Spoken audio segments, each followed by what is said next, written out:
નમસ્કાર, આપ જોઈ રહ્યા છો TV9 અત્યાર સુધીના તમામ ખાસ સમાચારો સાથે હું ઝરણા સોની। મહીસાગર હાઇડ્રો પ્લાન્ટ પર કામ કરતા 5 જેટલા શ્રમિક ડૂબ્યા હોવાની ઘટના સામે આવી છે। લુણાવાડાના તાત્રોલી પુલ પાસે હાઇડ્રો પ્રોજેક્ટની કામગીરીમાં દુર્ઘટના સર્જાઈ। મહીસાગર નદીનું પાણી આવી જતા શ્રમિકો ડૂબ્યા હતા। તંત્ર તેમજ સ્થાનિક ફાયર વિભાગની ટીમ દ્વારા બચાવ કામગીરી હાથ ધરવામાં આવી છે, તો જિલ્લા પોલીસ વડાએ પણ ઘટનાસ્થળની મુલાકાત લીધી છે। ઓરેવા કંપનીનો પ્લાન્ટ હોવાની પ્રાથમિક માહિતી સામે આવે છે।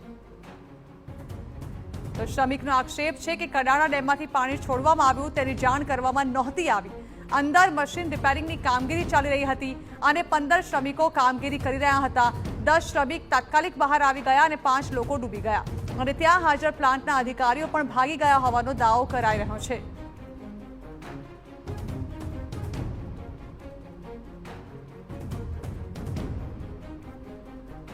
મહીસાગર નદીમાં સતત પ્રવાહ વધી રહ્યો છે અને કડાણા ડેમમાંથી 1,52,000 ક્યુસેક ઉપરાંત પાણી છોડવામાં આવી રહ્યું છે। થોડીક વારમાં 3 લાખ ક્યુસેક જેટલું માત્રામાં પાણી છોડવામાં આવવાનું છે। ત્યારે મહીસાગર જિલ્લામાં આવેલા લુણાવાડા તાલુકાના તાત્રોલી પુલ પાસે આવેલા હાઇડ્રો પાવરમાં કામદારો જે મજૂરો કામ કરી રહ્યા હતા તે કામદારો 15 જેટલા કામદારો હાઇડ્રો પાવરમાં મશીનરી રિપેર કરવાનું કામ કરી રહ્યા હતા। એવામાં પાણી એકદમ ઘૂસી આવ્યું અને પાણી વધી જવાના કારણે મજૂરો જે છે તેમાં ડૂબ્યા છે અને તેમાંથી કેટલાક મજૂરો બહાર પણ આવ્યા અને 5 જેટલા મજૂરો અંદર હાલ ડૂબ્યા હોવાની